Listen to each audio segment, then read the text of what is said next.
ஞாயிறு சந்திரன் தேவ மருத்துவர்களாகிய அஸ்வினி தேவர்களால் வழிபடுவதற்கு உரியவரும்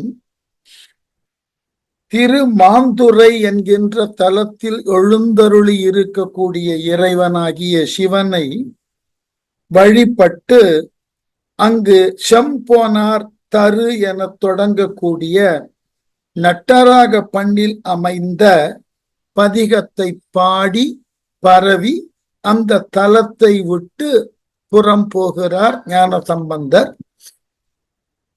அங்கண் அகன்று அம்மருங்கில் அங்கணர்த்தம் பதிப்பிறவும் அணைந்து போற்றி செங்கமல பொதியவிழ சேல் பாயும் வயல் மதுவால் சேருமாறா பொங்கொலி நீர் மழநாட்டு பொன்னி வடகரைமிசை போய் புகழிவேந்தர் நங்கள் பிரான் திருப்பாய்ச்சில் ஆச்சிரமம் பணிய நன்னும் போதில். அந்த காலத்துல இருந்த மற்றொரு பழம் பெருமையோடு இருந்த ஒரு தலம் திருப்பாய்ச்சில் ஆச்சிரமம்னு சொல்லக்கூடிய ஒரு பதி. இன்னமும் அந்த ஊர்ல அந்த கோவில் மிக பெரிய அளவிலே சிறப்போடு இருந்து வருவதை பார்க்கலாம். அதாவது திருமாந்துறையில் இருந்து புறப்பட்ட ஞானசம்பந்தர் அங்கண் அகன்று அந்த திருமாந்துறையில் இருந்து பதிகம் பாடி அந்த ஊரை விட்டு அகன்று அம்மருங்கில் அங்கணர் தம் பதிப்பிறவும் அந்த மாந்துரையை சுற்றி இருக்கக்கூடிய பல பதிகளுக்கு எல்லாம் சென்று இவர் இறைவனை வழிபட்டார். அவ்வாறு வழிபட்ட தலங்கள் எல்லாம் திருத்தவத்துறை என்ற ஒரு ஊர், பூவாளூர், திருமங்கலம் முதலியன. இந்த தலங்கள்ல இன்னமும் சிவன் கோவில்கள் இருக்கின்றன. ஏன் என்ற குறிப்பை ஒவ்வொரு பாடல்ல பிற தலங்கள்னு சொல்லுகின்ற பொழுதெல்லாம் அந்தந்த தலங்களினது பெயர்கள் ஏன் இங்கு குறிக்கப்பட்டு விடுகின்றன, ஏன் அதை எடுத்து சொல்லுகிறேன்னா, யாருக்கு என்ன வாய்ப்பு கிடைக்கும்னு தெரியாது. ஏதாகிலும் ஒரு பாடல் பெற்ற தலத்திற்கு செல்லுகிறோம்னு வைத்துக் கொள்ளுங்கள். அந்த தலத்தை சுற்றி பல தலங்கள் இருப்பதாக சேக்கிழார் ஞானசம்பந்தரினுடைய புராணத்துல சொல்லி இருக்கிறாரு. இங்கு வேறு ஏதாகிலும் சிவன் கோவில்கள் இருக்கின்றனவா என்று தேடி போய் வழிபட்டு வருவதற்கு ஒரு வாய்ப்பை உருவாக்கணும். அதாவது பெரும்பாலான சிவத்தலங்கள் இன்று வழக்கு ஒழிந்து போயின என்பது உண்மை. அதற்கு ரெண்டு காரணம். ஒன்று, மக்கள் எத்துணை அளவினுக்கு தலங்களில் உள்ள இறை பதிகளுக்கு சென்று வருகிறார்களோ அந்த அளவினுக்கு அந்த பதிகள் சிறப்போடு இருக்கும். மக்களினுடைய போக்குவரத்து மிக்க இருக்கக்கூடிய பதிகள்ல எப்பொழுதுமே வழிபாடு குறைவுபடாமல் நடக்கும். மக்கள் புறக்கணிக்க ஆரம்பித்தால் மெல்ல மெல்ல அந்த கோவில்களினுடைய இன்றியமையாமை என்கின்ற தகுதி குறைய ஆரம்பிக்கும். இது ஒன்று. இரண்டாவது, பொறுப்பேற்று கொண்டிருக்கக்கூடிய அரசு ஓரளவு இத்தலங்களை எல்லாம் இறை நம்பிக்கை இருக்கின்றதோ இல்லையோ, தொன்று தொட்டு வருவதற்கு உரியதாகிய அழகான கோவில்கள், இந்த கோவில்களினுடைய பழமை கருதியாவது அதை அதனுடைய நோக்கிலேயே பராமரிக்க வேண்டும். ரெண்டுமே இல்லை. நான் போன 2-3 வகுப்புகளுக்கு முன்பு சொல்லி இருக்கிறேன்னு நினைக்கிறேன். என்னுடைய சகோதரியினுடைய வேண்டுகோளுக்கிணங்க சில தலங்களுக்கு செல்ல வேண்டிய ஒரு வாய்ப்பு ஏற்பட்டது. போனோம். மிக அழகான கோவில்கள் கிராமங்களுக்கு நடுவில் இருக்கு. கும்பகோணத்திலிருந்து நன்னிலம் வரக்கூடிய பாதையில அந்த தலங்களுக்கு உரிய போதுமான சாலை வசதிகள் இல்லை. கேட்ட பொழுது என்ன சொல்லுகிறார்கள், இங்கிருந்து 1 மைல்கல் அல்லது 2 மைல்கல் அளவினுக்கு நல்ல பாதை செல்லுகிறது, அதோடு பேருந்துகள் நின்றுவிடும். அந்த இடத்திலிருந்து இந்த தலத்தினுக்கு கோவிலுக்கு வர வேண்டும் என்றால் நடந்துதான் வர வேண்டும், வேறு எவ்விதமான வாகனங்களும் இல்லை. அவரவர் தங்களுக்கு உரிய வாகனங்கள்ல வருவதாக இருந்தால் வரலாம். ஆனால் சாலை அவ்வளவு மோசமாக இருக்கிறது, பராமரிக்கவே இல்லை. ஆனால் இத்துணை தலங்களும் சேக்கிழார் வாழ்ந்த காலத்துல மிகப்பெரிய செல்வாக்கோடு இருந்திருக்கின்றன. அவருக்கு முன்பு வாழ்ந்த ஞானசம்பந்தர் காலத்துல அவர் சென்று வழிபடக்கூடிய அளவுல அந்த தலங்கள் இருக்கின்றன. நினைத்து பாருங்க, அவர் சென்று, அவர் தனியா போகல, அடியார் புடை சூழதான் போயிருக்கார். அவ்வாறு அடியார் புடை சூழ அவர் செல்லக்கூடிய தலங்களுக்கு எல்லாம் சென்று வழிபாடு செய்தற்கு உரிய அளவுல சாலைகள் இருந்திருக்கின்றன. மக்கள் அதை மிக பெருமளவிலே ஏற்றி போற்றி இருக்கிறார்கள் என்பதே பெரிய விஷயம். ஆனால் இன்றைய நவீன தொழில்நுட்பங்கள், பல்வேறு விதமான போக்குவரத்து சாதனங்கள் எல்லாவற்றையும் பெற்றிருக்கிறோம். ஆனால் நாம் அந்த தலங்களை எல்லாம் பராமரிக்கின்றோமா என்றால் இல்லை. உண்மை அதுதான். ஒரு பழமொழி உண்டு எங்கள் தஞ்சை மாவட்டத்துல. அது பல மாவட்டங்கள்லயும் இருக்கலாம். சில நேரங்கள்ல நான் தஞ்சை மாவட்டம் என்று சொல்லுவதனால அந்த மாவட்டத்தினுடைய வழக்காறுகள் எனக்கு பழகி போனதுனால சொல்றேன். குழந்தையும் தெய்வமும் கொண்டாடும் இடத்தில் என்று ஒரு பழமொழி சொல்லுவார்கள். ஒரு வீட்டுல குழந்தை பேரு இருக்கிறது என்றால் அந்த குழந்தைக்கு உண்டான அழகும், அந்த குழந்தைக்கு உண்டான செயல்பாடும், அந்த இல்லத்துல இருக்கக்கூடிய நபர்களால் அந்த குழந்தை எத்துணை அளவினுக்கு பாராட்டப்படுகிறது, போற்றப்படுகிறது என்பதை பொறுத்துதான். அது போல ஒரு தலத்துல இருக்கக்கூடிய கோவில், அந்த கோவிலுக்கு உரிய இறை உரு, அந்த இறை உருவத்தை ஒட்டிய புராண நிகழ்வுகள், வழக்கிலே உண்டான வழிபாட்டு முறைகள் அனைத்தும் அந்த ஊர் மக்களால் எத்துணை அளவு கொண்டாடப்படக்கூடிய அளவில் இருக்கிறதோ அதுதான் அந்த கோவிலுக்கு உண்டான சிறப்பு. இல்லை என்றால் அந்த கோவில் பாழ்பட்டு போகும், சிதலாகும். இல்லை, சந்தேகமே வேண்டாம். ஒரு காலத்துல அந்த நண்பர்கள் ஒரு சிலருக்கு தெரிந்திருக்கலாம், ராஜாராம் போன்றோர்களுக்கு இந்த மரபு தெரியுமான்னு. என பல வரலாற்று சுவடுகளை ஒட்டி அவர் பயணிக்கிறார் இல்லையா? அதனால ஜெயக்குமார் நம்ம கிட்ட வருவதை தொடர்ந்து வந்து கொண்டிருந்தால் அவரை இதை ஆமோதித்திருப்பார். கும்பகோணத்துல ஒரு காலத்துல இந்த தனியார் போக்குவரத்து துறைகள் இருந்த காலத்துல, செல்வாக்கோடு இருந்த காலத்துல, கும்பகோணத்துல ராமன் அண்ட் ராமன் என்கின்ற ஒரு போக்குவரத்து பேருந்து தனியார் துறை இருந்தது. அதுல 2 சகோதரர்கள், சேதுராமன், காசிராமன். அவர்கள் மிக பெருமளவிலே அந்த குடந்தையை ஒட்டி இருக்கக்கூடிய பல கோவில்களை பாதுகாப்பதற்கு என்ற ஒரு அமைப்பையே உருவாக்கி, தனிப்பட்ட முறையில்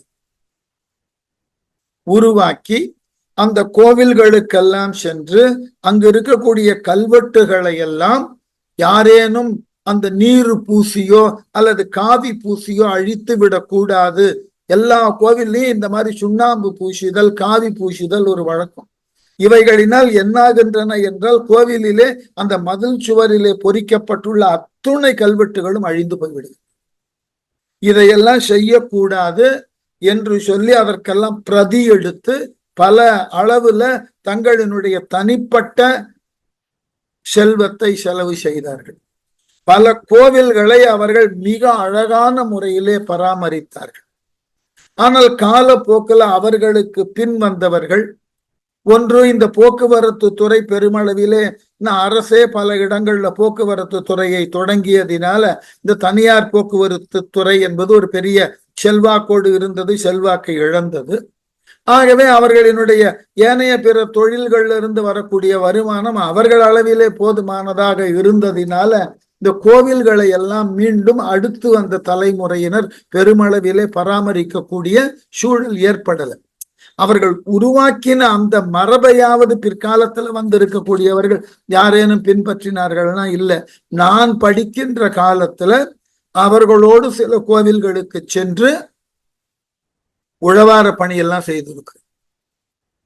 அந்த கோவிலை சுத்தப்படுத்துதல் போன்ற செய்திகள் எல்லாம் அவர்கள் தானாக மனம் உவந்து செய்வார்கள். அவ்வாறு வரக்கூடியவர்களுக்கு அவர்கள் போதுமான காலையில சிற்றுண்டி, மதிய உணவு போன்றவற்றை தருவார்கள். அவ்வளவுதான். அப்புறம் அவர்கள் பேருந்து இருக்கிறதுனால நீங்கள் போகக்கூடிய இடத்துல அவர்கள் பேருந்துல போய் இறங்கி கொள்ளலாம். அந்த ஒரு பெரிய சௌகரியம். வேறு எந்த விதத்திலும் ஊதியம் எல்லாம் கொடுப்பது இல்லை. யாருக்கெல்லாம் ஆர்வம் இருக்கிறதோ அவர்கள் செயல்படலாம். இது போன்று என்னை பொறுத்த மட்டில் நான் சொல்லுவது என்ன என்றால், ஒவ்வொரு ஊரிலையும் இது போன்றதாகிய அமைப்பை உருவாக்க வேண்டும். அந்த அமைப்பு முழுக்க முழுக்க அந்த கோவிலினுடைய தூய்மை, அந்த கோவிலிலே இருக்கக்கூடிய புராதன கல்வெட்டுகளோ சின்னங்களோ இவைகளை யார் ஒருவரும் பாழ்படுத்தி விடாத நிலையில இவர்களால் அவைகள் கண்காணிக்கப்படக்கூடிய அளவுல அந்த கோவில்கள் பராமரிக்கப்பட வேண்டும். எல்லாவற்றினுக்கும் அரசையே நம்பி இருந்தால் ஒன்றும் நடக்காது. இல்லை என்றால் இன்னும் சில காலத்துல இந்த கோவில்கள் எல்லாம் முற்றிலுமாக இருந்த சுவடே தெரியாமல் அழிந்து போகும். உண்மை இதுல. ஏன்னா பல கோவில்கள் அழிந்து போனதை பார்த்திருக்கிறது. ஏனென்றால் அவைகளை யார் ஒருவரும் பராமரிப்பது இல்லை. பராமரிக்கக்கூடிய ஒன்றும் வேண்டாம். ரொம்ப தெளிவான ஒரு விளக்கம் சொல்லணும்னா, தந்தையை காட்டிலும் தான் பெரியதோர் கோவிலை உருவாக்க வேண்டும் என்ற ஆர்வத்தினால ராஜேந்திர சோழ தேவன் உருவாக்கின கங்கை கொண்ட சோழபுரத்தினுடைய கோவிலினுடைய இன்றைய நிலையை போய் பாருங்கள். மிக அழகான இயற்கை சூழல் இருக்கிறது. 6 கால வழிபாடு நடக்கிறதா என்றால் இல்லை. இந்த காலைக்கும் மதியத்திற்கும் சேர்ந்து ஒரு 9 மணி அளவுல வழிபாட்டை முடித்து விட்டு சென்று விடுவார்கள். அதற்கு பிறகு மாலை 4 மணிக்கு இரவு 8 மணிக்குள்ள அந்த மாலை வழிபாடு இரவு வழிபாட்டையும் முடித்து விட்டு சென்று விடுவார்கள். கோவிலினுடைய அழகை போய் பாருங்கள். அவ்வளவு அழகான ஒரு கட்டணம். ஆனா யாரும் அதை முழுமையுமாக பராமரிக்கவில்லை. மக்கள் மிகுதியாக வர வரதான் கோவில் தன்னுடைய பொலிவை மீண்டும் பெறும். அது பல பேருக்கு புரியறதில்லை. அதுக்குதான் பழமொழி, குழந்தையும் தெய்வமும் கொண்டாடும் இடத்தில் அவைகள் கொண்டாடப்படுகின்ற வரைக்கும் உயர்வார். இல்லை என்றால் அது யார் ஒருவராலும் கவனிக்கப்படாத ஒரு பராமரிக்கப்படாத பழம்பொருளாக மாறிப்போகும். இதுதான் சிக்கல். யாருமே புரிந்து கொள்வதே இல்லை. ஏதோ இறை வழிபாடு என்பது நம்முடைய தனிப்பட்ட முறையில நாம் ஏற்றுக்கொள்ளக்கூடிய ஒரு வழிபாட்டு நிலை. உண்மைதான், அது இறை வழிபாடு என்பது அவரவரை பொறுத்த மட்டில் ஒரு தனித்துவமானது. ஆனால் பொதுவான இடத்தில் ஒரு இறை வழிபாட்டு தலம் இருக்கிறது என்றால் அதை பராமரிக்க பாதுகாக்கக்கூடிய பொறுப்பு எல்லோருக்கும் உண்டு. நான் வேடிக்கையாக சொல்வேன், நீங்கள் கோவிலுக்கு செல்லுங்கள், பராமரிக்கலாம் வேண்டாம். நீங்கள் எந்த விதமான அசுத்தத்தையும் செய்யாமல் வாருங்கள் போதும். அங்கேயே உண்டு விட்ட இலைகளை எல்லாவற்றையும் அங்கேயே போடுவது, அர்ச்சனை முடித்து வந்ததன் பின் அங்க அமர்ந்து தேங்காயை அங்கேயே உடைச்சி உண்டு விட்டு அந்த ஓடுகளை அங்கேயே போடுவது, இந்த மாதிரியான சாதாரண அசுத்தங்களை நீங்கள் செய்யாமல் இருந்தாலே போதும். கோவில் மிக அழகாகும். தனியா சுத்தம் பண்ணலாம் வேண்டாம். நான் இன்னமும் நிறைய வேடிக்கையான விளக்கங்களை எல்லாம் ஒரு முறை நின்று கபாலி கோவில்ல இதை ஒரு முறை பேசினேன். யார் ஒருவருக்கும் அதனுடைய உள்ளீடு புரியல. இந்த கபாலி கோவிலுக்குள்ள போனீர்கள் என்றால் அந்த சனீஸ்வரனை வேண்டுவதற்குன்னு ஒரு சனி சந்நிதி இருக்கும். அங்க விளக்கேற்றி வைப்பார்கள். அந்த விளக்கேற்றி வைத்திருக்கக்கூடிய பீடத்தை பார்த்தீர்கள் என்றால் அது அவ்வளவு எண்ணெய் கரையோடு கண்ணங்கரையல்னு இருக்கும். அது ஒவ்வொருவரும் 21 சுற்று 11 சுற்றுன்னு சுற்ற வேண்டும் என்பதற்காக இதை தொட்டே சுற்று வருவதற்கு எண்ணிக்கையை கோடு போட்டு விட்டே போவார்கள். அந்த பிரகாரத்தை சுற்றி பாருங்கள், அவ்வளவு கரிக்கோடுகள். எல்லாம் வல்ல இறைவன் நமக்கு அருள வேண்டும். ஆனால் அவன் இருக்கக்கூடிய இடத்தை நம்மால எவ்வளவு மாசுபடுத்த முடியுமோ பண்ணிடுவோம். அப்புறம் அவன் எங்க அருளுவான்? சொல்றோம் இல்லையா, மூஞ்சில கறி பூசுறதுன்னு. அந்த இறைவன் மூஞ்சில தான் நம்ம கறி பூசல. அவன் சுற்றி இருக்கக்கூடிய எல்லா இடத்துலயும் கரியை பூசி விட்டு வருவது. கரியை பூசினவனுக்கு அவன் எப்படி அருளுவான்? இது என்ன பைத்தியக்காரத்தம்? நம்மிடம் இருக்கக்கூடிய பல தவறான அணுகுமுறைகள் இதுதான். அந்த கோவில், நீங்க மற்றைய மதத்தார்கள் ஏற்றுக்கொண்டு இருக்கக்கூடிய வழிபாட்டு தலங்களை சற்று பாருங்கள். அது வெளிநாட்டிலிருந்து வந்ததோ இல்ல அந்நிய பணத்தினால் செய்யப்படுகிறதோ எதுவா வேண்டுமானாலும் இருக்கட்டும், வழிபடுவதற்கு உண்டான தலம் தூய்மையாக இருக்க வேண்டும். இதுல என்ன தவறு? இறைவனை தூய்மையானவன்னு சொல்லுகிறோம். என்றுமே அவன் தூய்மையோடு இருக்கிறான்னு சொல்றோம். அதுதான் அவனினுடைய பெருமைன்னு சொல்றோம். 8 குணத்துல ஒரு பிரதானமான குணம்ன்றோம். அப்படி இருக்கக்கூடிய ஒருவனது கோவில அசுத்தப்படுத்துவதற்கு நமக்கு யார் உரிமை கொடுத்தார்கள்? இந்த மாதிரி பராமரிக்காமல் போனதுனாலதான் பல கோவில்கள் இன்றைக்கு வழக்குல இல்லாமல் போயிடுச்சு. அதனால இந்த பெரிய புராணம் போன்ற இலக்கியங்கள்ல எடுத்துக்கொள்ளக்கூடிய அது அன்றி பிற தலங்கள்னு எங்கன்னா குறிப்பு வந்தா, இவர் சென்று சேர்ந்த தலம், அதை சுற்றி இருக்கக்கூடிய ஏனைய பிற தலங்கள் என்ன என்று முழுமையுமாக சென்று தேடி கண்டறிந்து அவைகளுக்கு பதிகம் இருந்தால் அதை எடுத்து சொல்லி, பதிகம் இல்லை என்றால் இந்த தலங்களுக்கெல்லாம் அவர் வந்திருக்கலாம், வழிபட்டு இருக்கலாம், ஆனால் பதிகங்கள் ஏதும் பாடவில்லை அல்லது ஒரு கால் பாடி இருந்தால் அந்த பதிகங்கள் நமக்கு கிடைக்கவில்லை என்ற குறிப்போடு எழுதுகிறார்கள். என்ன காரணம்? இதை படிக்கக்கூடியவர்கள் அந்த தலத்திற்கு செல்லுகின்ற பொழுது சுற்றி இருக்கக்கூடிய ஏனைய பிற தலங்களையும் இயன்ற வரைக்கும் பார்ப்பதற்கு வாய்ப்பு இருந்தால் பார்த்தோம். உண்மையிலேயே நான் ரொம்ப நிறைவான ஒரு நிகழ்ச்சியை சொல்லணும்னு ஆசைப்பட்டேன். என்னுடைய மாணாக்கியர்ல ஒருவர் என்ன பண்ணார், தன் கணவனோட தென் திசையில இருக்கக்கூடிய ஒரு குறிப்பிட்ட சிவத்தலத்திற்கு தான் போகணும்னு அவர்கள் பயணப்பட்டார்கள். அதாவது இங்க நெடுந்தொடர் வண்டியில போய் இறங்கி கொண்டு அங்கு ஏதாகிலும் ஒரு காரை வைத்து கொண்டு பார்க்கலாம். உத்தரகோச மங்கைக்கு போக வேண்டும். அவர்கள் இது வேண்டுதல் வழிபாடு. அவர் கணவருக்கு அங்க போகணும்னு யாரோ சொன்னார்களாம், போவதாக.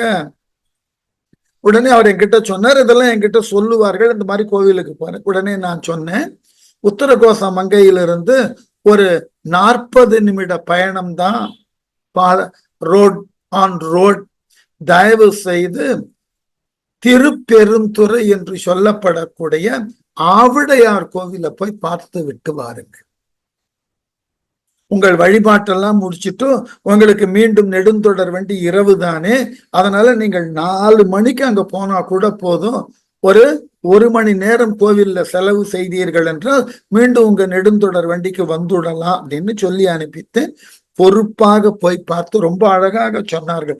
நாங்கள் சென்ற பொழுது அபிடேகம் செய்வதற்கு கூட அங்க நீர் கொண்டு அபிடேகம் செய்வதற்கு நியமிக்கப்பட்டவர்கள் 2 தான். அதுல ஒருவருக்கு காலில் அடிபட்டு இருந்தது. நானும் என் கணவரும் நீர் சுமந்து கொடுத்தோம். மிக அழகான கோவில். அங்கு இருக்கக்கூடிய ஒருவர் எல்லாவற்றையும் விளக்கினார். அவற்றை நாங்க சொன்னோம். எங்களுடைய நண்பரும் ஆசிரியரும் இந்த கோவிலுக்கு சென்று வாருங்கள்னு சொன்னதனால வந்தோம். நாங்கள் வந்த இடம் உத்தரகோச மங்கைக்கு.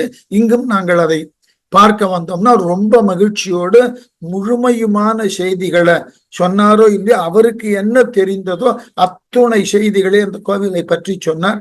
மிக அற்புதமான கோவில். இதுதான் தேவை. எங்க வாய்ப்பு கிடைக்கிறதோ அருகில் உள்ள கோவிலுக்கு செல்லும் போது நாம் வழிபாடு செய்வதற்காக ஒரு கோவிலுக்கு போவோம். சுற்றி இருக்கக்கூடிய கோவில்கள் வாய்ப்பு இருந்தா போய் பார்த்துட்டு வரும். இவ்வாறு சென்று வருவதுதான் அந்த கோவிலுக்கும் நல்லது, நமக்கும் நல்லது. மக்கள் செல்ல செல்லதான் கோவில் ஆனது பொலிவு பெறும். திருவிழா இல்லாத ஊர் பொலிவோடு இருக்குமா? யோசித்து பாருங்கள். எதற்கு எல்லா பெரும் கோவில்கள்லையும் ஆண்டினுக்கு ஒரு முறை திருவிழா வைக்கிறார்கள்? விழவு மல்லி மூதூர் என்றே சங்க இலக்கியம் ஊரின் பெருமையை பேசும். ஒரு ஊர்னால இடைவிடாத விழாக்கள் நடக்கும். உண்மையிலேயே மயிலாப்பூர்ல இருக்கக்கூடிய கோவில், இது இன்றைய கோவில் இங்க இருக்கு. பழைய கோவில் கடற்கரையை ஒட்டி இருந்தது. சம்பந்தர் வாழ்ந்த காலத்துல அந்த சம்பந்தர் அந்த ஊரினுக்கு சென்று அந்த கோவிலினுக்கு சென்று பூம்பாவை பதிகம் பாடுகிறார்.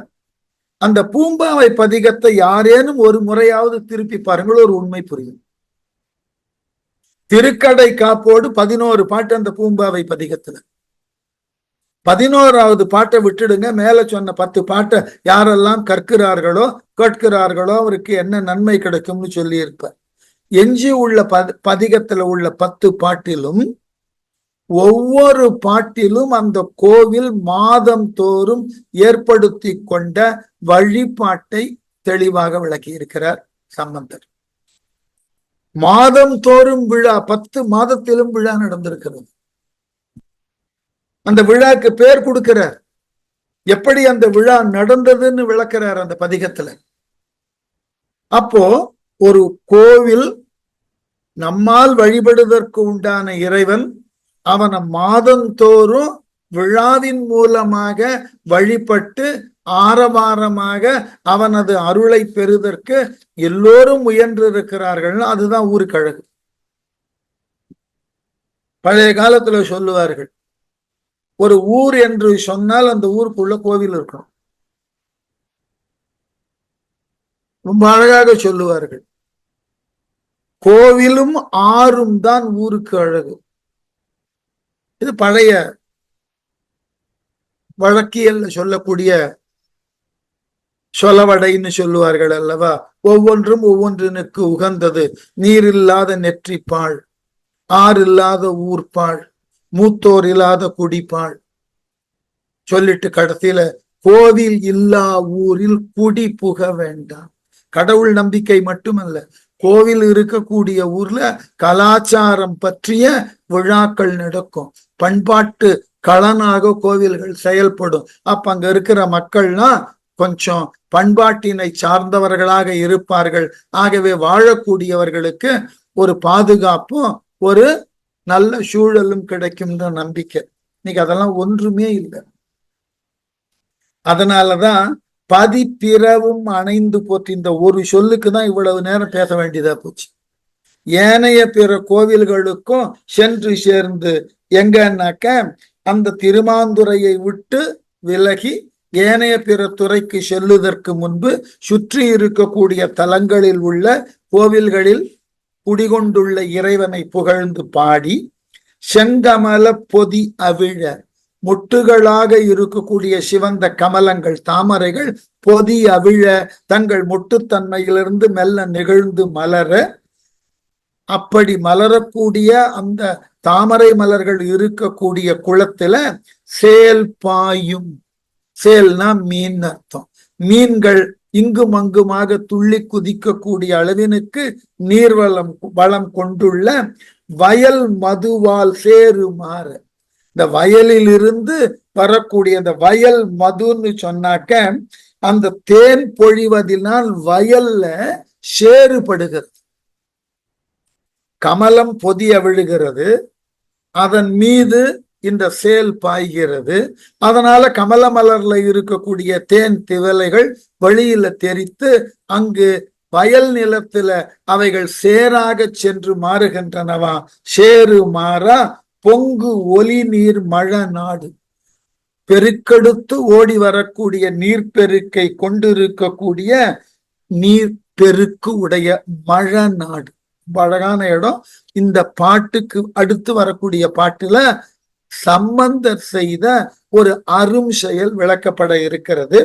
அந்த மழ நாட்டு பொன்னி வடகரை மிசை, காவிரியினுடைய பொன்னி காவிரி, காவிரியினுடைய வடகரையில் உள்ள போய் அந்த வடகரைக்கு சென்று அங்கு இருக்கக்கூடிய மழ நாட்டுல புகழி வேந்தர் சீர்காழி வேந்தனாகிய ஞான சம்பந்தன் நங்கள் பிரான், எல்லோராலும் வழிபடுதற்குரிய இறைவனாகிய தலைவனாகிய சிவபெரான் குடிகொண்டுள்ள திருப்பாச்சில் ஆச்சிரமம்.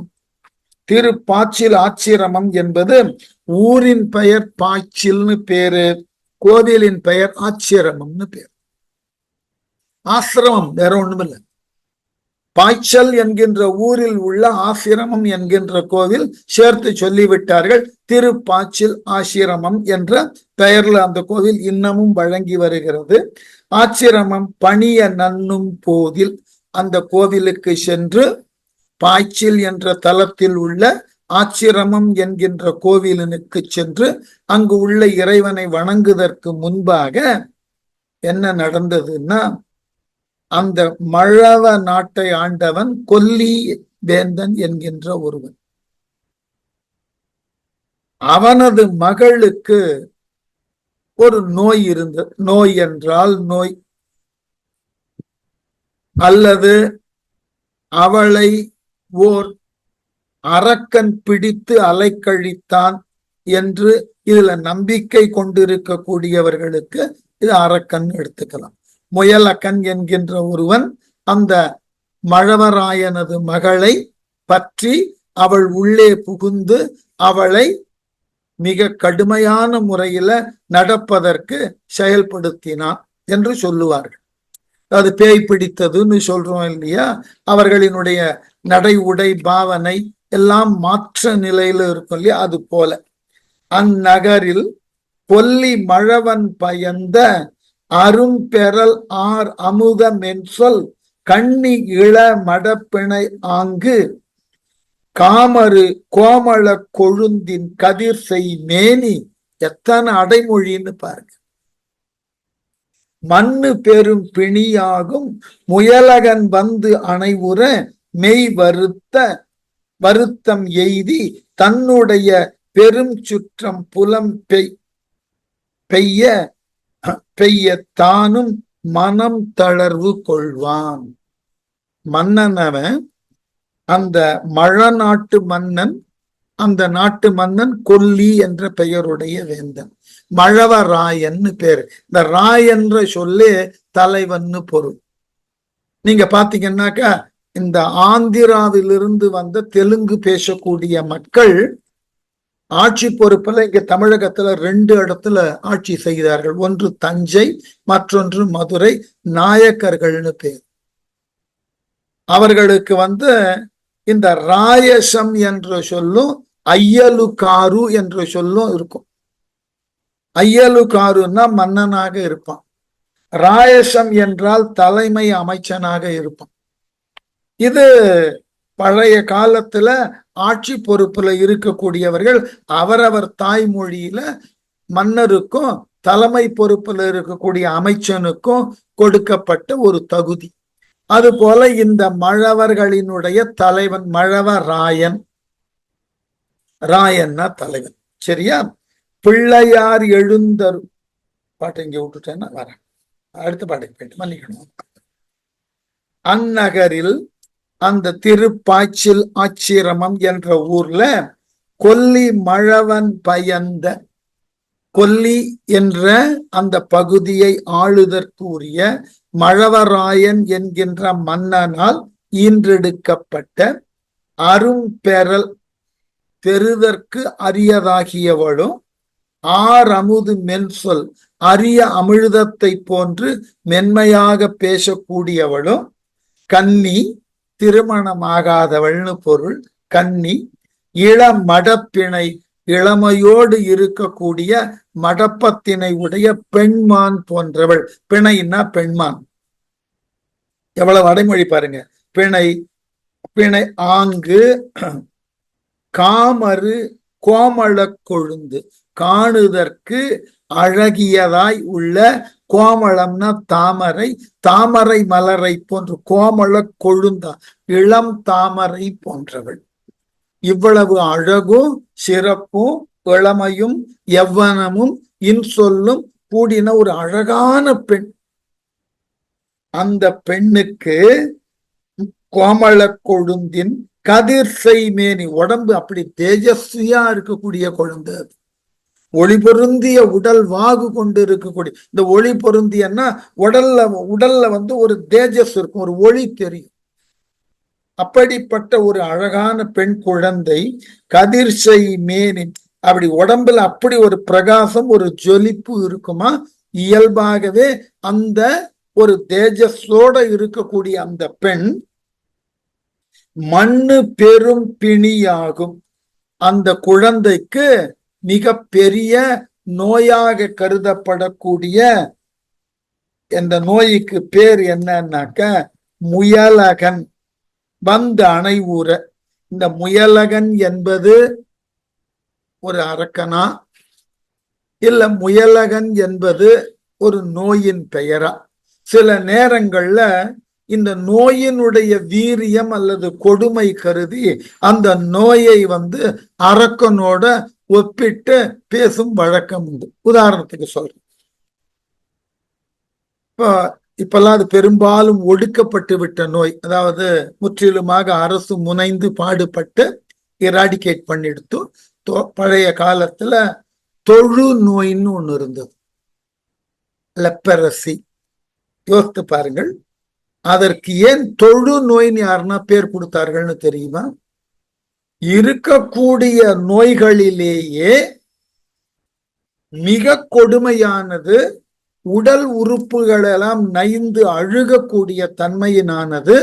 மற்றைய நோய்கள் எல்லாம் தாங்கள் பரவாயில்லை இந்த நோயினுக்கு முன்பு என்று ஏனைய பிற நோய்கள் தொழக்கூடிய அளவிலே இருக்கக்கூடிய கொடிய நோய். ஆகவே அது தொழுநோய். மற்ற நோய்கள் எல்லாம் இதை கும்பிடுமா, அந்த அளவினுக்கு கொடுமையான நோய். சரி, அடுத்தது மற்றொரு நோய் பாருங்க. உடம்புல கட்டி வரும் தெரியுமா? அது வெயில் காலத்துல கட்டி வரும். அது பெருமளவுல புறநிலையில புற்றாக இருந்ததுன்னு வைத்துக் கொள்ளுங்கள். எக்ஸ்டர்னல் கேன்சரா இருந்ததுன்னா அதுக்கு பழைய காலத்து பேர் என்னன்னா ராஜப்பிளவைன்னு பேர். ஏனென்றால் பிளவைன்னா கட்டி உடல்ல வெடிக்கக்கூடியதுனால, பிளக்கக்கூடிய நிலையில இருக்கிறதுனால பிளவை. மற்றைய பிளவைகளுக்கு எல்லாம் மருந்து உண்டு, குணப்படுத்தி விடலாம். இது குணப்படுத்த இயலாத பிளவைகளுக்குள்ளெல்லாம் தலையாய ஒரு நோய். ஆகவே ராஜப்பிளவை. இது வேறு வழியில் நமக்கு இந்த மாதிரிதான் பேர் சூட்ட வேண்டியிருக்கு. அதே போல இந்த நோய் பல பேருக்கு கேட்டு இருப்பீர்களா தெரியாது, மன்னிக்கணும், எல்லாம் நோய் பேரா சொல்லுகிறேன்னு வேற வழியில் இது விளக்கறதுக்கு. உடல்ல இருக்கக்கூடிய கழிவாகிய சிறுநீர் முறையாக வெளியேற்றப்படாமல் ஒருவரினுடைய வயிறானது பெருக்க ஆரம்பிக்கும். உதரம்னா வயிறு. அந்த வயிறானது பெருத்து கொண்டே போகும். அந்த நோய்க்கு பேர் என்னன்னா மகோதரம்னு பேர். மகா உதரம், மகோதரம், அவ்வளவுதான். ஏன் இவ்வாறெல்லாம் பெயர் வைத்தார்கள்னா, புரியாத ஏனைய பிற நோய்களை காட்டிலும் மிகப்பெரிய அளவினுக்கு அழிவினையும் ஆளுமையையும் கொண்டிருக்கக்கூடிய நோய்க்கு இந்த மாதிரி ஒரு பெரிய புனை பெயர் எல்லாம் கொடுத்துருவாங்க. அது போல இந்த ஒரு பெண் தன் இயல்பிலிருந்து வேறுபட்டு உளவியல் அடிப்படையில பாதிக்கப்பட்டு தான் பெண் என்பதை மறந்து வேறு விதமாக நடை உடை பாவனை கொண்டிருந்தால் உடனே அவளுக்கு நாம என்ன சொல்லுவோம்? அவளை பேய் பிடித்து ஆட்டுகிறது. அவளினுடைய இயல்பான பெண்மைக்குரிய பழக்கத்திலிருந்து அவள் விடுபட்டு அதனை காட்டிலும் மென்மையற்ற கடுமையான செயல்கள்ல ஈடுபடுகிறாள். இதை நாம உளவியல் அடிப்படையில போய் பார்த்தீங்கன்னாக்க நிறைய பெயர்கள்லாம் உண்டு அதற்கு. உளவியல் நோக்கில அந்த டிஸார்டர் அப்படின்ற ஒரு தனி தலைப்பின் கீழே கொண்டு அந்த தலைப்பின் கீழாக பல கிளை செய்திகள் எல்லாம் சேர்க்கிறார்கள். இது ஒற்றை நிலையில வரலாம், பல நிலைகள்ல வரலாம், மல்டிபிள் ஆகலாம். இதெல்லாம் நிறைய விவாதங்கள் உளவியல்ல. ஏனென்றால் அப்நார்மாலிட்டின்றது உளவியல்ல இன்னமும் விவாதிக்கப்பட்டு கொண்டிருக்கக்கூடிய மிக பெரியதாகியதோர் துறை. எதனால இந்த அப்நார்மாலிட்டி வருகிறது தெரியாது. அது ஆழ் மனதின் ஏக்கமா, இல்ல ஆழ் மனதுல இப்படியெல்லாம் இருக்க வேண்டும் என்பதனால் தோன்றக்கூடிய ஆர்வமா, இது ஏன் தோன்றுகிறது தெரியாது. அதனால இது போன்றதாகிய நோய்கள் எல்லாம் நமக்கு அடிப்படையில உளவியல் நோக்கில விளக்கம் தெரியாததுனால அதற்கு என்ன செய்து விடுகிறோம்? பேய் பிடித்து ஆட்டுகிறது. பிசாசின் வயப்பட்டான். கந்தசட்டி கவசம் போன்று இருக்கக்கூடிய நூலை படித்தீர்கள் என்றால் எத்துணை விதமான பேய்கள் இருக்கின்றதுன்னு பட்டியலே கொடுப்பார். கொள்ளிவாய் பேய்களும், குரலை பேய்களும், பலாட்டிக பேய்களும், பிள்ளைகள் தின்னும் பிரம்ம ராட்சதரும், புழக்கடை முனியும் வரிசையை சொல்லிக் கொண்டே போவார். இவைகளில் எல்லாம் மக்கள் பாதிக்கப்படுவார்கள். அந்த காலத்துல இப்படிப்பட்டதாகிய நம்பிக்கை இருந்தது உண்மை. இன்னமும் இது போன்றதாகிய நம்பிக்கைகளுக்கு உட்பட்டு இதற்கு தீர்வு கோவிலில் தான் கிடைக்கும் என்று தமிழகத்திலேயே சில கோவில்கள் இருக்கின்றன. போய் அந்த கோவில்கள்ல அந்த மனது பேதளித்தவர்களை விட்டு விட்டு வருவார்கள். அவர்கள் குணமாகியும் வரலாம், இல்ல குணமாகாமலேயே அந்த கோவிலேயே இருந்து மெல்ல மெல்ல உடலானது நலிவினுக்கு உள்ளாகி மரணிக்கவும் செய்யலாம். இருக்கிறத பார்க்கலாம். இந்த மாதிரி நிறைய இடங்கள் கேரளா போன்று இருக்கக்கூடிய மாநிலங்கள்ல இது மிகப்பெரிய அளவுல வழிபாட்டு முறையினால் குணப்படுத்த முடியும் என்று இன்னமும் நம்பி அவர்கள் பெருமளவிலே செயல்பட்டு இருக்கிறார்கள். சில கோவில்கள் சோட்டானிக்கரை போன்று இருக்கக்கூடிய கோவிலுக்கு போனீர்கள் என்றால் இதனுடைய பரிணாமத்தை நீங்கள் பார்க்கலாம். செங்கானூர், சோட்டானிக்கரை போன்ற பகவதி கோவில்கள்ல. அதனால இது தொன்று தொட்டு வருகிறது. இது சம்பந்தர் காலத்துல அந்த மழவராயன் மகளுக்கு இந்த அடிப்படையான ஒரு நோய் இருந்தது நீங்க குறிப்ப காமிக்கிறார். ஆகவே முயலகன் வந்து அணைவுற மெய் வருத்த, அந்த முயலகன் என்கின்ற நோயானது அவளை பாதிக்க, அவளது உடலானது வருந்த, மெய் வருத்தம் எய்தி தன்னுடைய பெரும் சுற்றம் புலம்பு எய்த, மன்னனினுடைய சுற்றம், மன்னனை சார்ந்த பிறர் எல்லோரும் தங்கள் குல விளக்காகிய இந்த பெண்ணினுக்கு இப்படிப்பட்டதோர் கொடிய நோய் வந்ததே என்று எல்லோரும் புலம்பினார்கள். மன்னனும் வருந்தினான். தன்னுடைய பெரும் சுற்றம் புலம்பெய்த தானும் மனம் தளர்வு கொள்வான். மன்னனும் தளர்வு அடைந்தான். மிகப்பெரிய செல்வந்தன், ஆட்சியில் இருக்கிற மன்னன், அவனுடைய ஒரே மகள், அவளுக்கு இப்படிப்பட்டதோர் நோய். என்ன பண்ண முடியும்? செல்வம் இருந்தும் எதனை வேண்டுமானாலும் தீர்க்கலாம் என்பதற்கு உண்டான சொல்லுவோம் அல்லவா, ஆழ்படை அம்பு இவைகள் இருந்தும் அந்த நோயிலிருந்து அந்த பெண்ணானது விடுபட முடியாமல் போக எல்லோரும் வருந்தினார்கள். மன்னனும் வேறு வழி இல்லை, மனத்தகம் வருந்தி கொண்டே இருந்தான்.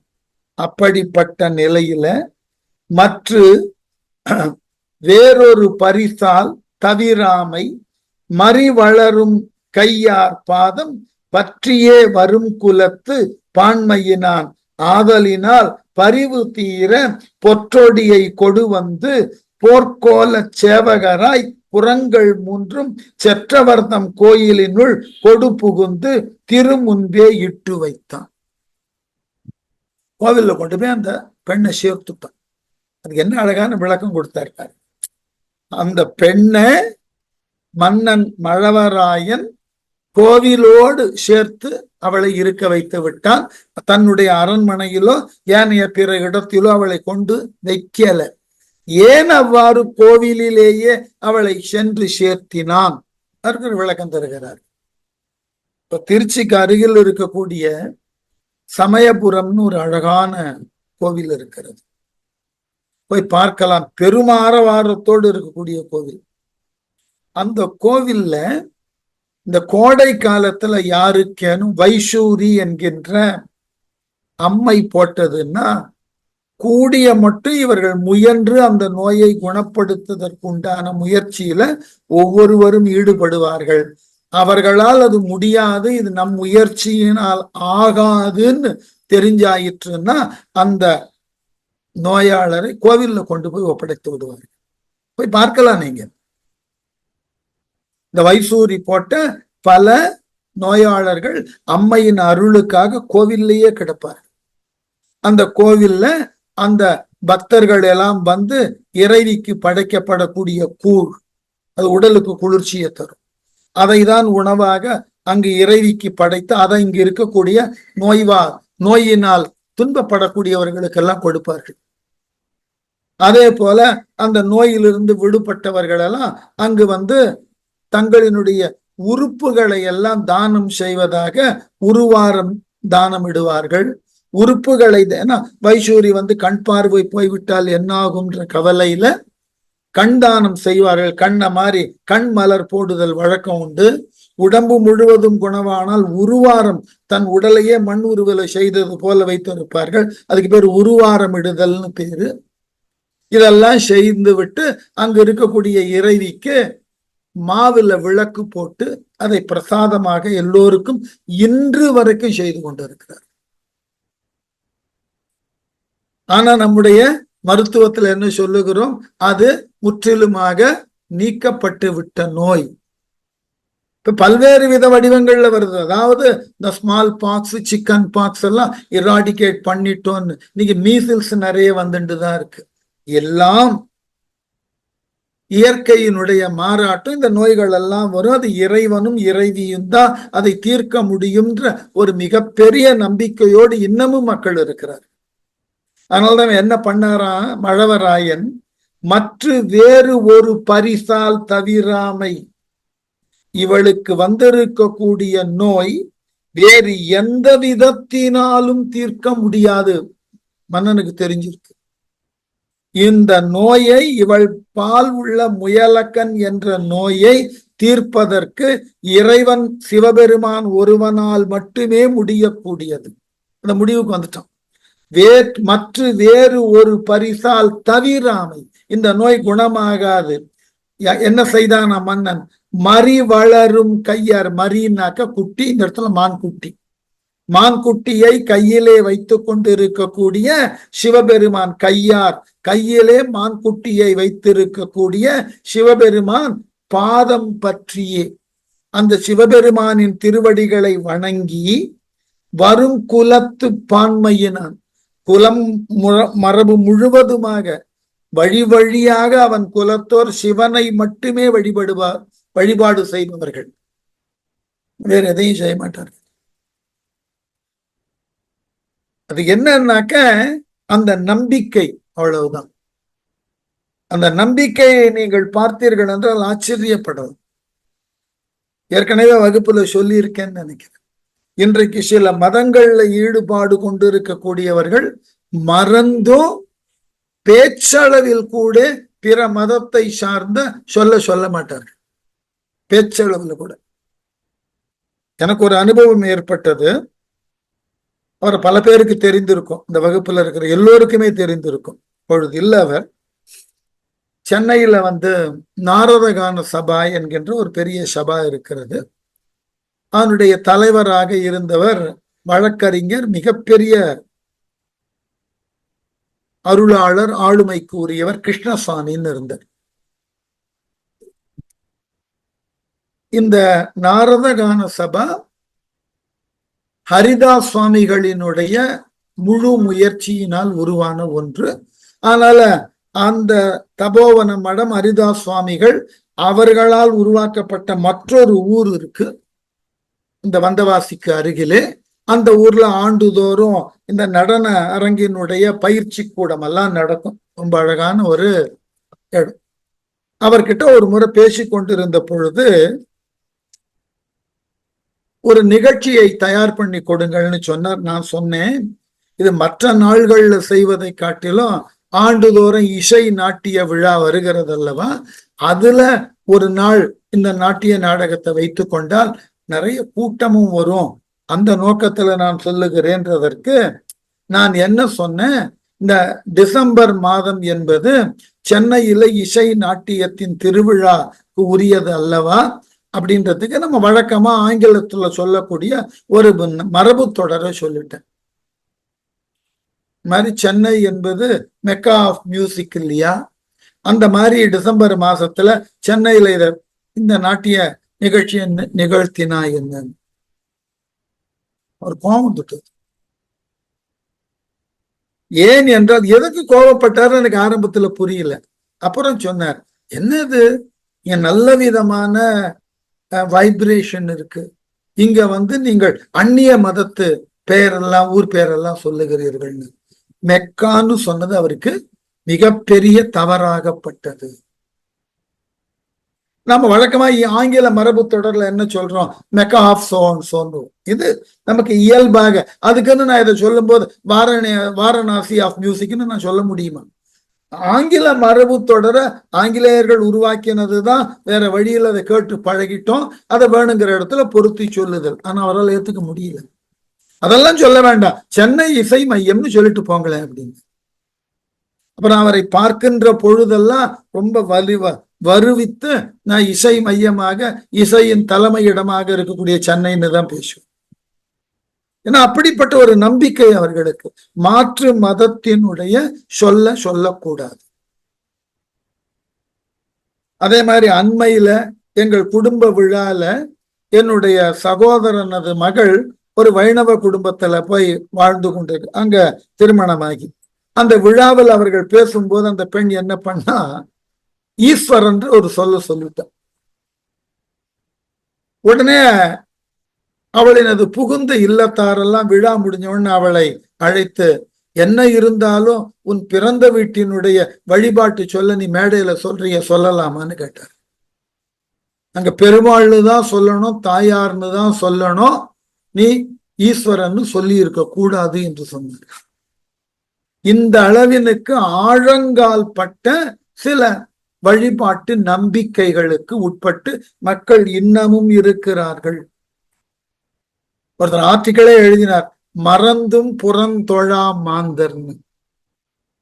கொல்லி மழவராயன் அப்படித்தான். எப்படி சொன்னார் பாருங்க அந்த வரிய, மறிவளரும் கையார் பாதம் பற்றியே வரும் குலத்து பான்மையினான். புல வழக்கமே சிவனை தவிர வேற யாரையும் வழிபடுறது தெரியாது, வேற யாரையும் ஏற்றுக்கொள்வதில்லை. பின்னாடி ஒரு திரைப்படம் கூட வந்தது, நினைவிருக்கும் நினைக்கிறேன், தியாகராஜ பாகவதர் நடிச்சது. சிவனை மட்டுமே பாடக்கூடிய அவர் முருகனை பாடுன்னு கேட்ட போது ரொம்ப அழகான ஒரு பாட்டு எழுதியிருப்பார்.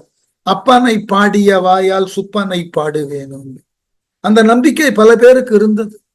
தான் வழிபடுவதற்கு எடுத்துக்கொண்ட கடவுள் அன்றி பிற பெயரை சொல்லுதல் கூட கிடையாதுன்னு அந்த அளவிற்கு இருந்தார். எத்தனை பேருக்கு சிதம்பரம் செல்லக்கூடிய வாய்ப்பு கிடைத்திருக்கும்னு எனக்கு தெரியாது. வாய்ப்பு அடுத்த முறை கிடைத்தால் நான் சொல்லுவதை மட்டும் கொஞ்சம் போய் பாருங்கள், வேடிக்கையா இருக்கும்.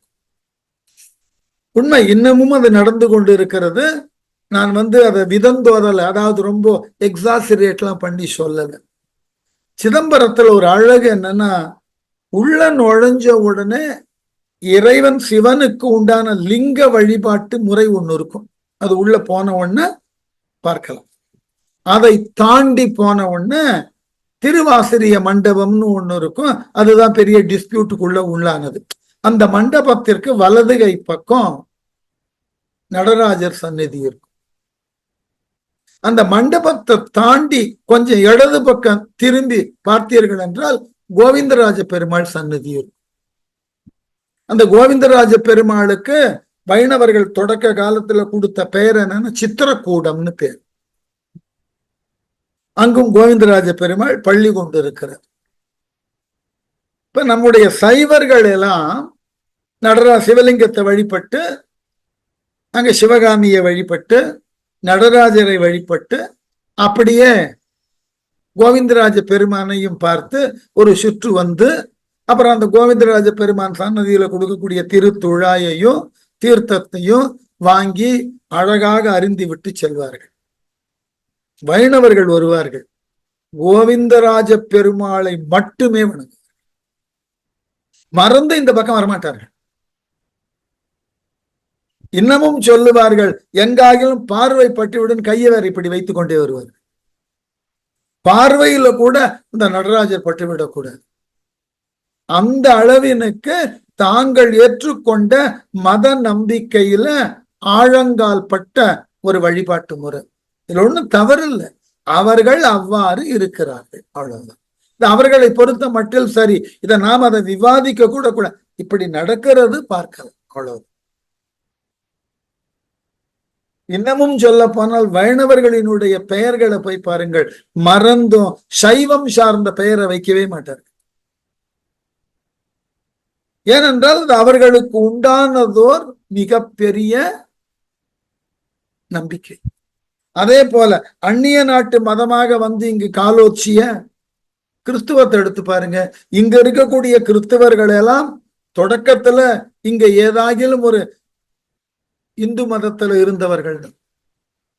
ஆனால் அவர்கள் அந்த மதத்தினால் ஈர்க்கப்பட்ட பொழுது அந்த மதத்தை சார்ந்தவர்கள் என்ன பண்ணார்கள், இவர்களது இயல்பெயர் இயல்பான தமிழ்ல இருந்தாலும் அந்த இயல்பான தமிழ்ல இவர்களால் வழிபடப்பட்ட இறைவன் பெயரோடு இருந்தாலும் அதற்கு முன்னாக அவர்களினது வழிபாட்டு முறையில இருக்கக்கூடிய யாரேனும் ஒரு பெயரை முன்னோட்டாக வைத்து விடுவார்கள். நீங்க திருநெல்வேலி பக்கம் போனீங்கன்னா ரொம்ப அழகா பார்க்கலாம். டேவிட் நமச்சிவாயம் இருப்பார். அப்ப இதுல இருந்து என்ன தெரியும்? அவர் தொடக்க காலத்துல நமச்சிவாயம் என்று சொல்லக்கூடிய அளவில் சைவத்தை முதல் மதமாக கொண்டு வழிபட்டவர்னு தெரியும். பின்னர் மதமாற்றம் செய்ததுனால அவர்கள் கொடுத்த பெயரை ஏற்றுக்கொண்டு டேவிட் நமச்சிவாயம், நிறைய இந்த மாதிரி பார்க்கலாம். இதெல்லாம் அவரவர் கொண்டு இருக்கக்கூடிய ஈடுபாடு. அதனால இந்த கொல்லி மழவராயன் சிவனை தவிர அவன் பாரம்பரியத்துல யாரையும் வழிபடுவதற்கு உண்டான பான்மையே இல்லைன்னா இந்த வழக்கமே கிடையாது.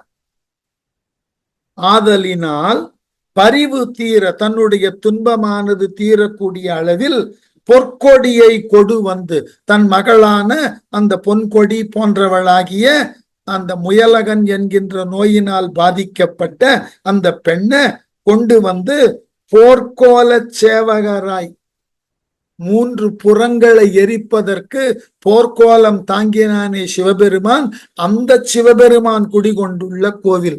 ஏன்னா எல்லோரையும் ரட்சிப்பதற்காக போர்க்கோலம் கொண்டு முப்புறங்களை எரித்தான் அல்லவா? அப்படிப்பட்டவன் தன் மகளினது நோயினை போக்க மாட்டானா என்பதற்காக புறங்கள் 3 சற்றவர் தம் கோயிலினுள் கொடு புகுந்து, அந்த கோவிலினுள் நுழைந்து திருமுன்பே இட்டு வைத்தான். அந்த கோவிலினுடைய இறை சந்நிதி முன்னாடி பொண்ணை கொண்டு போய் விட்டுட்டான். இங்கேயே இரு,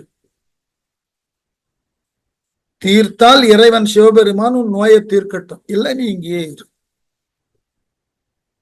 இது போன்று பல கோவில்கள்ல நீங்க பார்க்கலாம். இப்ப தமிழகத்துல சில ஊர்கள் இருக்கு, பார்க்கலாம். குணசீலம்னு ஒரு ஊர் இருக்கு இல்லையா, திருச்சி பக்கத்துல. அங்கு மனம் பேதளித்தவர்களை நிறைய பேரை கொண்டு வந்து விடுவார்கள். அது போல மற்றொரு தலமும் இருக்கு, ஏர்வாடின்னு.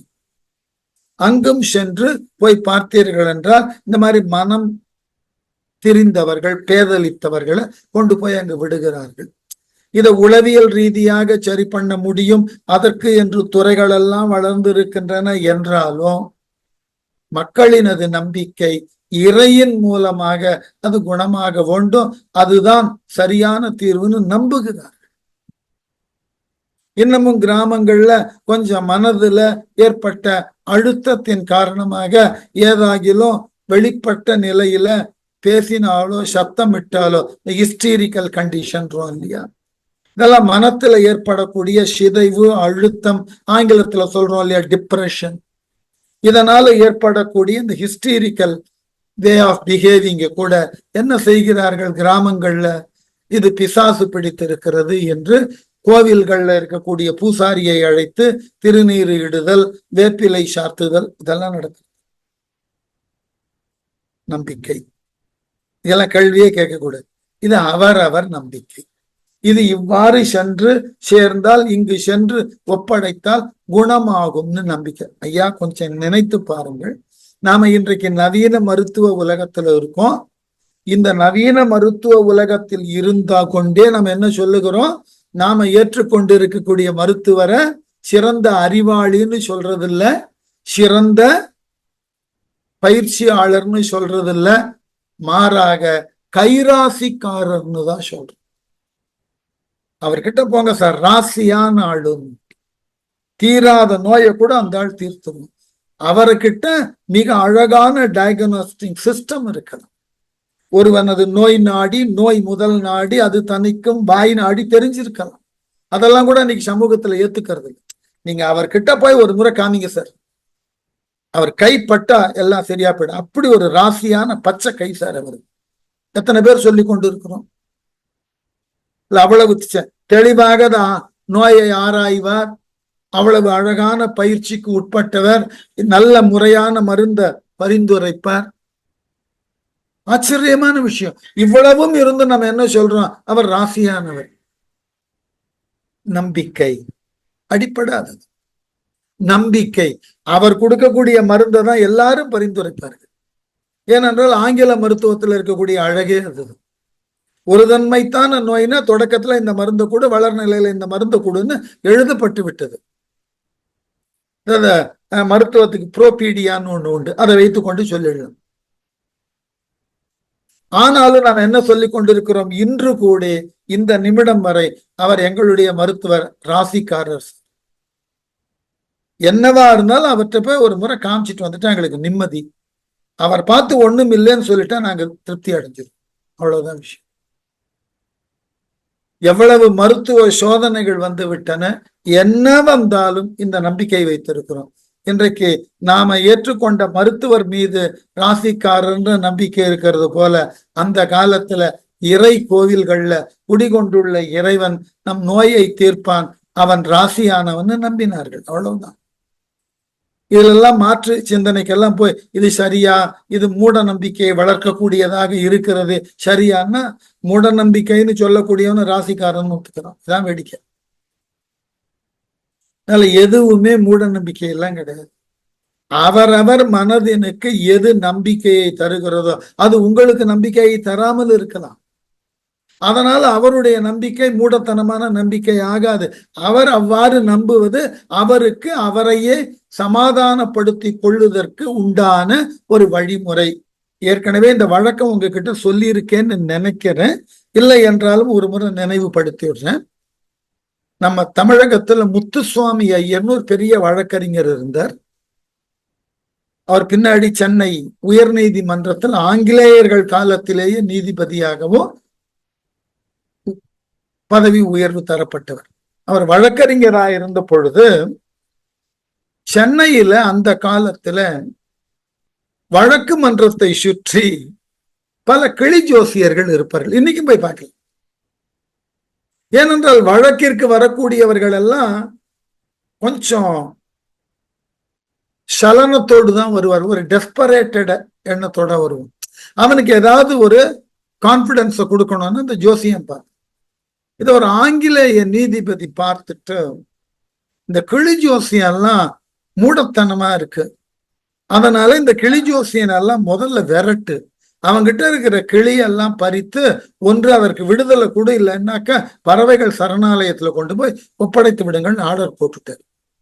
கிளிஜோசியக்காரனுக்கெல்லாம் என்ன பண்றதுன்னே புரியல. அப்புறம் யாரோ ஒருவர் அறிவுரை சொன்னார், முத்துசுவாமி ஐயரை போய் பாருங்க. போய் பார்த்தா இல்ல வழக்க நான் எடுத்துக்கிறேன்ட்டு.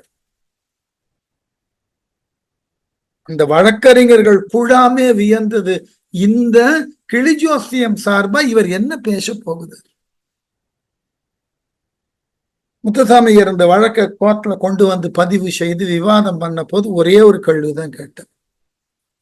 மிக குறைவான காசுகளை இவர்கள் பெற்றுக்கொண்டு மிக உயர்ந்த நம்பிக்கையை மக்கள் மத்தியில் தருகிறார்கள். They are selling the hopes to the people.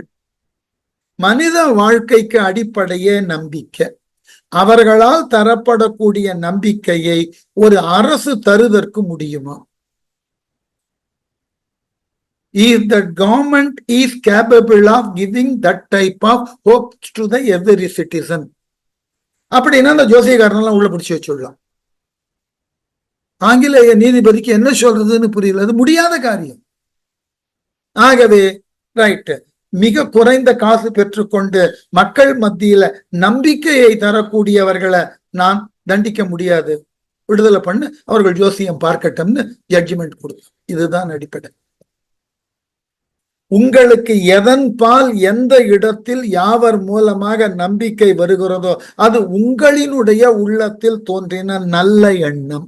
நம்பிக்கை என்பதற்கு விளக்கம் அதுதான். அவரவர் உள்ளத்தில் தோன்றக்கூடிய நல்ல எண்ணத்திற்கு நம்பிக்கைன்னு பேர். அது யார் மட்டும் வரலாம், எந்த இடத்திலும் வரலாம், எந்த இறைவன் மீதும் வரலாம், எந்த தலத்தின் மீதும் வரலாம், எந்த நிகழ்வின் மீதும் வரலாம். இல்ல நீங்க கேள்வி எல்லாம் கேட்க முடியாது. எனக்கு அது நம்பிக்கை, அவ்வளவுதான், முடிஞ்சு போச்சு. கடவுள் கொள்கைகள் எல்லாம் நம்பிக்கையை சார்ந்தது. நான் நம்புகிறேன், எனக்கு அந்த கடவுள் உதவுவார், அதோட முடிஞ்சு போச்சு. நீங்க அதெல்லாம் விவாதம் எல்லாம் பண்ணக்கூடாது. யாருக்கு அந்த உரிமையே கிடையாது. அதுதான் நான் வேடிக்கையா சொல்லுவது. இந்த கடவுள் மறுப்பாளர்களை பார்த்தெல்லாம் நம்ம நிறைய நண்பர்கள் வருவார்கள் பேச, அவற்றெல்லாம் சொல்லுவேன், என் நம்பிக்கையை ஊடுருவ உனக்கு யார் அதிகாரம் கொடுத்தது? It is my personal right அப்படின்னு. இது என்னுடைய தனிப்பட்ட சுதந்திரம். அதுல நம்ம அரசியல் நிர்ணய சட்டமே சொல்லுகிறது, ஒரு தனிப்பட்ட சுதந்திரத்துல யார் ஒருவரும் அரசே கூட தலையிடக்கூடாது. எப்போ அதனால் ஒரு பப்ளிக்குக்கோ அல்லது அரசியலினுடைய சட்ட விதிகளுக்கு மாறாக அது நடக்கப்படுகின்ற வரைக்கும் அது கேள்வி கேட்கக்கூடாது. இந்த மரபை அப்படியே எடுத்து பேசுகிறார் செக்கிழார். செற்றவர் தம் திருக்கோயிலுள் கொடு புகுந்து திருமுன்பே இட்டு வைத்தான். கொண்டு போய் தன் பெண் குழந்தையை விட்டுட்டான். அவ்வளவில் ஆளுடைய பிள்ளையார் எழுந்தருளி அணுக எய்த செவ்விய மெய்ஞானமுணர் திருஞான சம்பந்தன் வந்தான் என்றே எவ்வுலகும் துயர் நீங்க பணி மாறும் தனி காலத்து எழுந்த ஓசை வெவ்வுயிர்க்கும் அவன் கேளா மெல்லியலை விட்டெதிரே விரைந்து செல்வான். என்ன அந்நிலையில் இவ்வாறு தன் மகளை கோவிலின் உள்ளே கொண்டு விட்டுவிட்டான் மழவராயன். அப்படி விட்ட சில நாட்கள் கழித்து அவ்வாறு அந்த கோவில் அந்த பெண் இருக்கிறாள். அவ்வளவில் ஆளுடைய பிள்ளையாள் எழுந்தருளி, ஆளுடைய பிள்ளையாராகிய ஞான சம்பந்தர் அந்த கோவிலுக்கு திருப்பாய்ச்சில் ஆச்சிரமத்திற்கு எழுந்தருளுகிறார். அணுக எய்த அப்பதிக்கு வந்து அப்பதியினை அணுகி வர, கோவில் கிட்ட வராராம். அணுக எய்த அணுகி வர செவ்விய மெய்ஞானமுண திருஞான சம்பந்தன், செம்மை உடைய உண்மையான சிவஞானத்தை தாய் உமையவள் மூலமாக உணர்ந்தவனாகிய திருஞான சம்பந்தன் வந்தான். அந்த கோவிலிலே திருஞான சம்பந்தர் எழுந்தருளப் போகிறார் என்றே எவ்வுலகும் துயர் நீங்க, அப்படி அவன் வருகிறான். ஆகவே இந்த ஊரில் இருக்கக்கூடிய மக்களுக்கு எல்லாம் துன்பமானது நீங்க போகிறது என்று சொல்லுவதாக என்னாயிற்று? சம்பந்தன் வந்தான் என்றே எவ்வுலகும் துயர் நீங்க பணி மாறும் தனி காலம், அவரவர் துன்பமானது இந்த ஊரில் யாரெல்லாம் கொண்டிருக்கிறீர்களோ உங்கள் துன்பமானது நீங்க போகிறது என்று காலம் ஊதியதும். காலம் இயல்பாக ஊதப்பட்டது. அந்த ஊதுதலை கொண்டு ஒரு தற்குறிப்பேற்றமான விளக்கத்தை கொடுத்தார் சேக்கிழார். சம்பந்தன் வந்தான், திருக்காலம் ஊதப்படுகிறது. இதிலிருந்து என்ன தெரிகிறது என்றால், இந்த ஊரிலே யாருக்கு எல்லாம் எத்தகு துன்பங்கள் எல்லாம் இருக்கின்றனவோ அதெல்லாம் உடனுக்குடனாக நீக்கப்பட இருக்கிறது என்பதாக அந்த காலம் ஊதியதாம். தனிக்காலத்து எழுந்த ஓசை வெவ்வுயிருக்கும் அவன் கேளா மெல்லியலை, அப்படி இருக்கக்கூடிய சூழ்நிலையில மென்மையான தன்மை உடைய அந்த மழவராயன் கொல்லியினுடைய மகளை, அவளு அந்த காலத்தின் ஒளி கேட்டு மென்மைத்தன்மை வாய்ந்த அப்பெண்ணை அங்கேயே விட்டு ஞான சம்பந்தரை அழைத்து செல்லுதற்கு அவன் வெளியே வந்தான். வெவ்வுயிர்க்கும் அவன் கேளா. எல்லோரும் இதை கேட்ட உடனே மழவராயனும் தன் மகளை கோவிலையே விட்டுட்டு எதிரே விரைந்து செல்வான். தங்கள் ஊரிலே உள்ள அந்த திருப்பாய்ச்சில் ஆச்சிரமத்திற்கு எழுந்தருளக்கூடிய சம்பந்தனை எதிர்கொண்டு அழைக்க சென்றான். என்ன நடந்ததுன்னு அடுத்த வகுப்புல பார்க்கலாம்.